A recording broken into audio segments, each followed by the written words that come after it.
Hey, it's Jordan from Think Real Estate.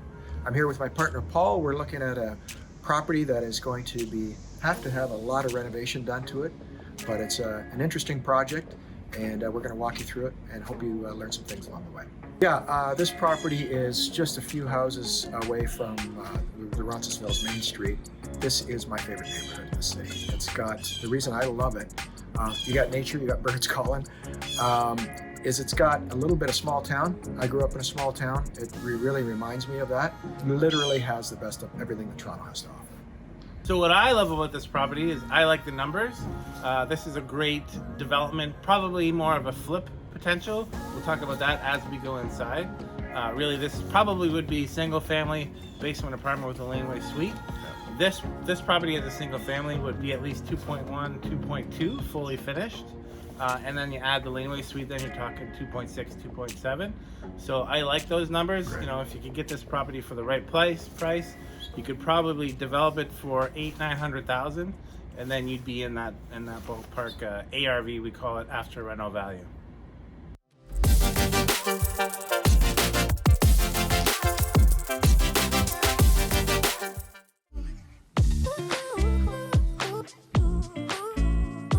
Okay, well, what we have here is a place that is going to be completely gutted right to the studs.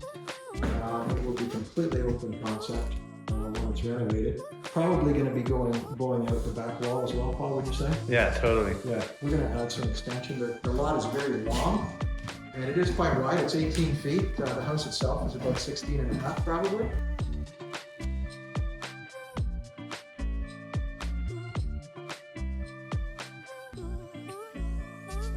So this is pretty typical of a basement of a house of this vintage. This house was built in 1907, I believe. Not a lot of work done in the basement since. Of course, when this house is renovated, Paul, I believe we're gonna be underpinning, not only underpinning, but going also back into underpinning. Yeah, I think it's the age-old debate that's high enough. Like, just put your hand up there. You know, Jordan's 6'1", 6'2". Yeah. So we've got. So that's the problem. You underpin, separate entrance. Maybe we only go down, 6 inches, so we get to 7 feet. Totally. Might be sufficient. Also, depending upon what we're going to be using it for. If this is potentially a basement unit, then we're going to be going down to 8 feet, and we're going to be digging out more, correct? And the thing I don't like, I'll do a little close up here, is this has a brick foundation and it's not looking so hot. So it would be my concern. I mean, all basements in Toronto are wet. Well, actually, that's stone and brick. It looks like it switches. So, I mean, that's a bit of a complication. It goes to the ground level. Okay. I mean, the one good news is that the joists here look like they're in pretty good shape. There doesn't seem to be a lot of bone in the floor. That's true. So from that perspective, it's actually, the floor is not warped, and this seems to be pretty strong. And it's hard to see in these pictures, but these are true. They're 2x10s, but they're actual 2x10s. Now wood is planed, so it's like a 2x9.5 or whatever. So they're pretty strong. Right, so probably not having to replace that, but definitely going to be doing some serious work in the basement here. At least, as I said, going down probably 6 inches. And then if we are going back in the kitchen, we're going to be going back as well. So digging down and digging out a little bit. All right, let's go check out the upstairs.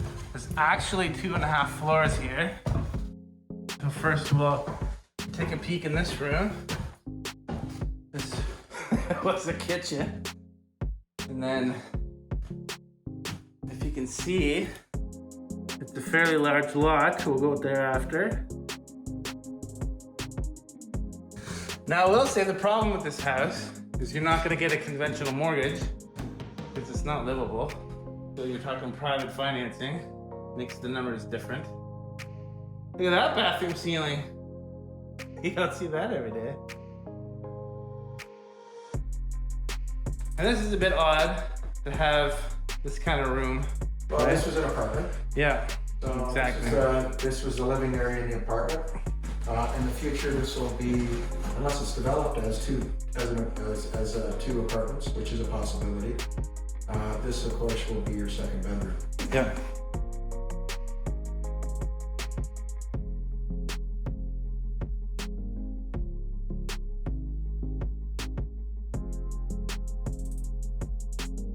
And then this is the quote-unquote attic. So they clearly started to do some reno here. Not really sure why they stopped.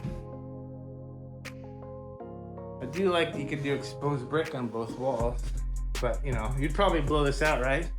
Master suite add over there. Okay, so this is the shared wall here. So if we're going to do an exposed brick, we're going to do it on this wall. It would look amazing. Yeah. Because you want to insulate the other wall. And then this is the other little room. So it looks like they have gas lines here. Is this gas line? Yeah. What is that?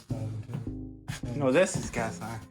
This is, that's not number 2, that's the aluminum wiring. Again, I'm not a wiring expert.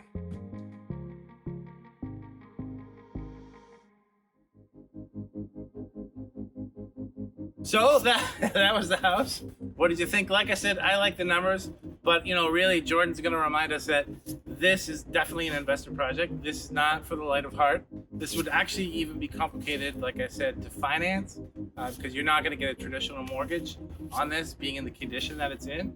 So really, you'll probably need a B lender or private money to get going. This is the laneway. This is the part that I'm excited about, and you know, based on the measurements, it'll probably be like a 1,000 to 1,100 foot screenway, which is great. You can probably rent that for $3,800 a month. So the numbers look great. Throw those up on the screen. But again, this is a big project, and you know, maybe not for everybody.